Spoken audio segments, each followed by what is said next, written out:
நேற்றைய தினம் அண்ணா திமுகவிலிருந்து ஏற்கனவே விலக்கப்பட்ட ஒருவர் திமுக போய் சேர்ந்திருக்கார்.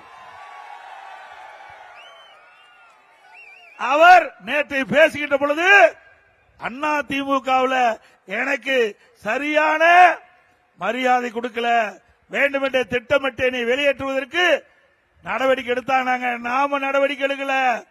அப்ப பெரும்பான்மை நிரூபிக்கின்ற பொழுது மாண்புமிகு புரட்சி தலைவி அம்மா அவர்கள் ஊர் ஊரா சென்று ரத்தத்தை வீரவியா செஞ்சு மக்களை சந்தித்து கழக நிர்வாகிகள் தொண்டர்கள் கூட்டணியோடு வெற்றி பெற்று ஆட்சி அமைத்த அந்த ஆட்சியை கவிழ்ப்பதற்கு நேற்று இதெல்லாம் விலகி போனார்ல, அவர் பெரும்பான்மை எதிர்த்து ஓட்டளித்தவர். திராவிட முன்னேற்ற கழகத்தோடு சேர்ந்து அண்ணா திமுக அரசை வீழ்த்த நினைத்தவர் அவரா வீழ்ந்து போய்விட்டார். கேடு நினைப்பவன் கெட்டு போவான், உப்பை தின்றவன் தண்ணி குடித்தே ஆக வேண்டும். அதே போல இந்த இயக்கத்திற்கு துரோகம் விளைவித்தார். அதனால அவர் வெளியேறி இருக்கிறார்.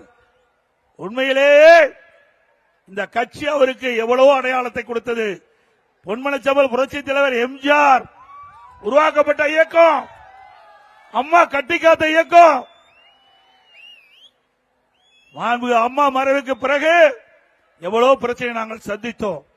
அம்மா இருக்கின்ற பொழுது அவருக்கு தீர்ப்பு எதிராக வந்த பொழுது அவரை நம்பி முதலமைச்சர் பதவி கொடுத்தார். சாதாரணவராக இருந்தவரை முதலமைச்சர் நாற்காலியில் அமர வைத்த இயக்கம் அண்ணா திமுக. அந்த நன்றியை மறந்து பொன்மனச்செம்மல் புரட்சி தலைவர் எம்ஜிஆர் திமுக தீய சக்தி, அதை வேரோடு தமிழகத்திலே அழிக்க வேண்டும், அதற்காக அண்ணா திமுகவை தோற்றுவித்தார்.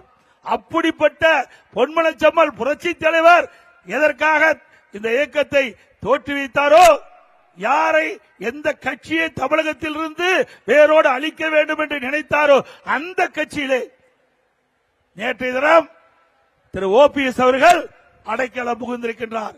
நான் ஏற்கனவே குறிப்பிட்டேன், பி டீம் என்று. இப்பொழுது பி டீம் நிரூபணமாகிவிட்டது.